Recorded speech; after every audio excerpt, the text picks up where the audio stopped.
Hello बच्चों, कैसे हैं आप लोग। बच्चों, आप सभी को अपने स्कूल से एडगेट अभ्यास पुस्तिका मिल चुकी होंगी।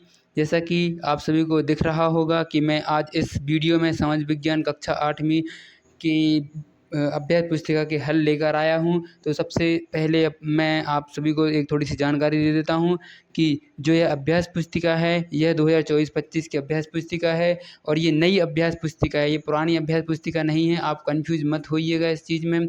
ये इधर लिखा है 2024-25 और मैंने थंबनेल में भी लिख दिया है 2024-25। और अगर आप जब भी सर्च करें तो एडगेट अभ्यास पुस्तिका लिखें, उसके बाद आप अपना विषय लिखें, कक्षा लिखें और उसके बाद वर्ष 2024-25 लिखना ना भूलें। ठीक है, उसके बाद सर्च करेंगे तो आपको अब 2024-25 की अभ्यास पुस्तिका मिल जाएंगी। और अगर तब भी आपको प्रॉब्लम जाती है तो आप मेरे चैनल को सब्सक्राइब कर लीजिए। एक्सप्लोर टूवर्ड्स स्टडी मेरे चैनल का नाम है। क्या नाम है? Explore towards study.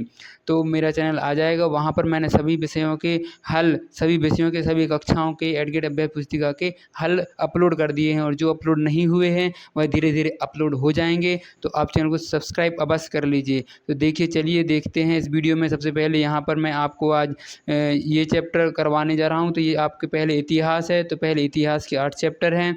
फिर उसके बाद यहाँ पर ये देखिए भूगोल के 13 चैप्टर हैं। उसके बाद देखिए यहाँ पर राजनीतिक विज्ञान के आपको 21 चैप्टर दिए गए हैं। फिर ठीक है बच्चों, इसके बाद आगे बढ़ते हैं। समय के लिए खेती किए बिना छोड़ दी जाने वाली ज़मीन को कहा जाता है, उसको परती कहा जाता है। ठीक है, उसके बाद इसमें सम्मिलित करना था आपको। सही जोड़ी आई थी, सही जोड़ी भी आती हैं आपकी वार्षिक परीक्षा में और अर्धवार्षिक में भी आएंगी अभी। चलिए देखते हैं यहाँ पर। ये जो बैगा है तो बैगा मध्य प्रदेश में है। जो खोंड जनजाति है वह कहाँ है? उड़ीसा में है। और उसके बाद लावड़िया, लावड़िया कहाँ है? आंध्र प्रदेश में। और गद्दी कहाँ पर है? कुल्लू में। ये आपको इस प्रकार मिला लेनी है। उसके बाद देखिए प्रश्न number 3, song of the Maikal पुस्तक के लेखक कौन है? तो सॉन्ग ऑफ दी मैकल के लेखक के पुस्तक कौन है? अरे पुस्तक के लेखक कौन है? Verrier Elwin Shamrao Hivale. यह क्या है? सॉन्ग ऑफ द मैकल की पुस्तक के लेखक हैं। Song of the Maikal. ठीक है, उसके बाद झरिया रानीगंज की कोयला खदान स्थित हैं, जो कि एक झरिया रानीगंज है, बहुत फेमस है। वहाँ की ये कोयला की खदान कहाँ? बिहार में स्थित हैं। ये याद रखिए आप नॉलेज के लिए भी। उसके बाद देखिए जो संथाल विद्रोह था वह किस सन में आरंभ हुआ? तो संथाल विद्रोह 1855 ईस्वी में आरंभ हुआ था। उसके बाद देखिए रिक्त स्थान की पूर्ति कीजिए। तो रिक्त स्थान की पूर्ति कीजिए, इसमें है घुमंतु खेती को स्लैश एंड बर्न फार्मिंग भी कहा जाता है। खोंड समुदाय के लोग साल और महुआ के बीज के तेल का इस्तेमाल खाना बनाने के लिए करते थे। किसके? महुए के तेल का। महुआ जो होता है पेड़ होता है। उसके बाद बेबड़ मध्य प्रदेश में खालिस्तान खेती के लिए इस्तेमाल होने वाला शब्द है बेबड़। तो ये झूम खेती के लिए इस्तेमाल होने वाला शब्द है। उसके बाद खालिस्तान भारत के प्रमुख आदिवासी समुदाय हैं। तो क्या? भील, बहुसंख्यीय और गौड़। भील और गौड़ दो ये मध्य प्रदेश की आदिवासी समुदाय हैं। ये आपको सबसे ज़्यादा भील और गौड़ पाए जाते हैं मध्य प्रदेश में, जनजाति की बात करें तो, है ना। उसके बाद देखिए सन 1906 में असम में औपनिवेशिक वन कानून का विद्रोह खालिस्तान ने किया था। तो सोंग्राम संगमा ने इसका विद्रोह किया था। किसका? किस कानून का? वन कानून का विद्रोह किया था, है ना। किसने? सोंग्राम संगमा ने। उसके बाद घुमंतु किसान मुख्य रूप से कहाँ रहते थे? तो घुमंतु किसान मुख्य रूप से पूर्वोत्तर दक्षिण भारत के पूर्ववर्ती व जंगली पट्टियों में रहते थे। जो घुमंतु किसान रहते थे वह कहाँ रहते थे? पूर्ववर्ती और जंगली पट्टियों में रहते थे।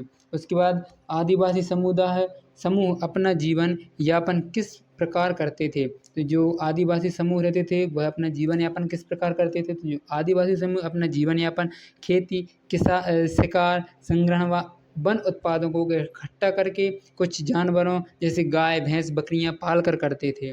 उसके बाद देखिए 9वां प्रश्न कि बर्ली विद्रोह कब और कहाँ हुआ था? बर्ली विद्रोह। तो बर्ली विद्रोह 1940 में महाराष्ट्र में हुआ था। कहाँ पर हुआ था? महाराष्ट्र में 1940 में। उसके बाद देखिए 10वां प्रश्न, झूम खेती की विशेषताएँ लिखिए। इसमें झूम खेती की विशेषताएँ लिखनी है। झूम खेती जंगलों के छोटे भूखंडों पर की जाती थी और झूम खेती में जब फसल पक जाती थी तो उसे काट कर दूसरी जगह खेती की जाती थी। जैसे जब होती थी झूम खेती, क्या होता अभी एक अपन ने देखा था कहाँ होती है झूम खेती, है ना? उसके बाद झूम खेती जंगलों के छोटे भूखंड में की जाती है और झूम खेती में जब फसल पक जाती है तो उसे काट कर दूसरी जगह उसकी दूसरी जगह खेती की जाती है, ठीक है? जैसे अपन ये धान बोते हैं, है ना?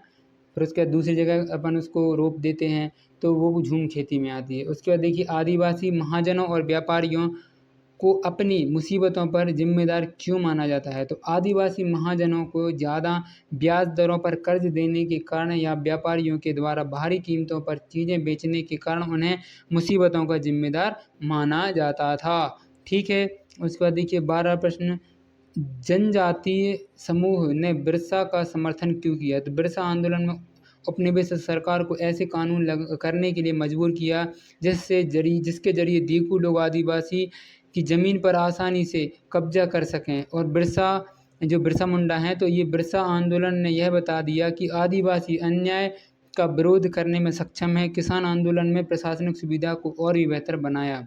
ठीक है?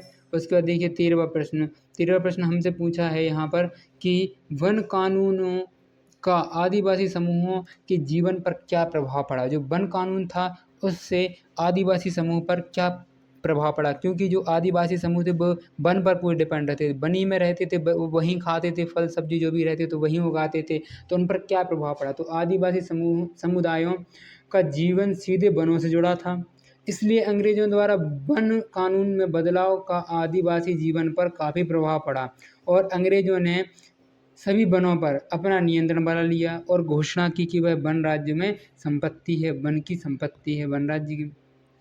उसके बाद देखिए 14वां प्रश्न कि झूम काश्तकारों को स्थायी रूप से बसाने में अंग्रेज क्यों सफल रहे? तो जो झूम काश्तकारों को बसाने में अंग्रेज इसलिए सफल रहे क्योंकि झूम काश्तकारियों को परंपरागत कृषि की अपेक्षा स्थायी कृषि में अक्सर नुकसान ही हुआ है क्योंकि उनके खेत अच्छी उपज नहीं दे पाते थे। ठीक है? 15वां देखिए 15 प्रश्न, बिरसा आंदोलन में जो बिरसा मुंडा ने चलाया, बिरसा आंदोलन से आदिवासी समाज में क्या सुधार हुआ? तो बिरसा ने शराब यह जादू टोना पर विश्वास करने का विरोध किया और गांव की यह अपने आसपास की सफाई पर बल दिया और बिरसा ने अन्य का विरोध किया। आदिवासियों को आत्महत्या सक्षम किया। ठीक है?